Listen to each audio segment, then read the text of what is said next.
Hukum yang pertama, the law of cause and effect, bahwa setiap action akan memicu reaksi yang setara. Setiap sebab akan melahirkan akibat. Wujudkan sebabnya, maka kamu akan meraih akibatnya. Cara menjalankannya yaitu dengan konsisten berpikir dan bertindak sesuai dengan apa yang diinginkan. Dalam Al-Quran terdapat ayat yang berbunyi, maka barang siapa yang mengerjakan kebaikan seberat zarah, niscaya dia akan melihat balasannya. Dan barang siapa mengerjakan kejahatan seberat zarah, niscaya dia akan melihat balasannya. Intinya, ada reaksi, ada reaksi, ada sebab dan ada akibat. Maka dalam menghadapi the law of cause and effect, mari kita ciptakan dalam hidup ini sebab-sebab yang baik, yang produktif, yang unggulan, sehingga kita akan mendapatkan akibat yang sukses juga. Jika mengikuti the law of cause and effect, maka apabila kita ingin akibat yang bagus, ciptakanlah sebab yang bagus. Tidak mungkin dari kemalasan akan melahirkan keberhasilan. Kejahatan dan keburukan tidak mungkin akan melahirkan kebaikan. Tidak mungkin pula dari proses yang merusak akan melahirkan perbaikan. Apapun yang kita panen hari ini, itu adalah benih yang kita tanam sebelumnya.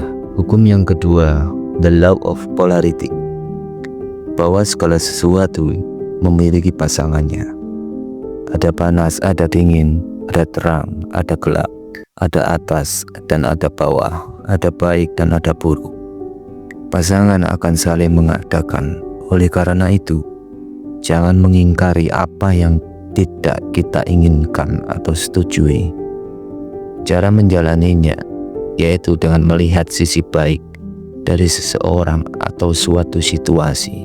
The law of polarity membuat kita menjadi tidak mudah melihat sesuatu dari satu sisi saja, melainkan kita bisa melihatnya secara lebih lengkap. Hukum yang ketiga, the law of rhythm, bahwa segala sesuatu memiliki siklus alaminya sendiri, seperti pasang surut, siang malam, kelahiran, kematian, dan sebagainya. Kita mengalami good time and bad time, tetapi tidak akan pernah sama secara terus-menerus. Perubahan itu sifatnya kontinu.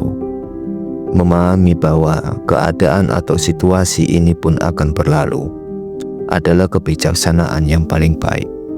Cara menjalaninya yakni dengan memahami bahwa ketika hidup kita sedang terpuruk di bawah, situasi pasti akan berubah. Apabila kita mengalami situasi apapun, sadarlah bahwa situasi itu akan berakhir. Ketika kita sedih, ingatlah kesedihan pada saatnya akan berganti kegembiraan. Siapapun yang sedang gembira, ada saatnya juga akan menemui masalah, dan kegembiraan akan bertemu dengan kesedihan. Begitu juga bagi siapa saja yang sedang berada di bawah.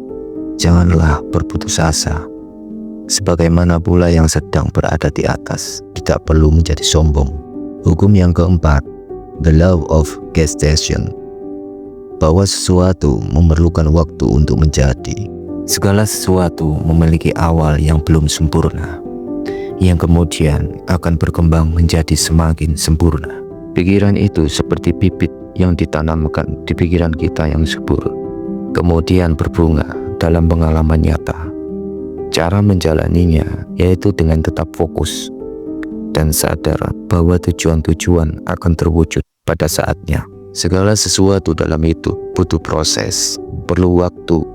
Maka apabila kita ingin sukses, perlu kesabaran, menunggu momen, menunggu waktunya.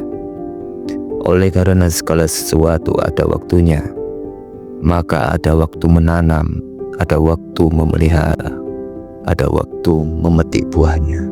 Hukum yang kelima, the law of transmutation, bahwa segala sesuatu berubah seiring energi yang keluar dan masuk.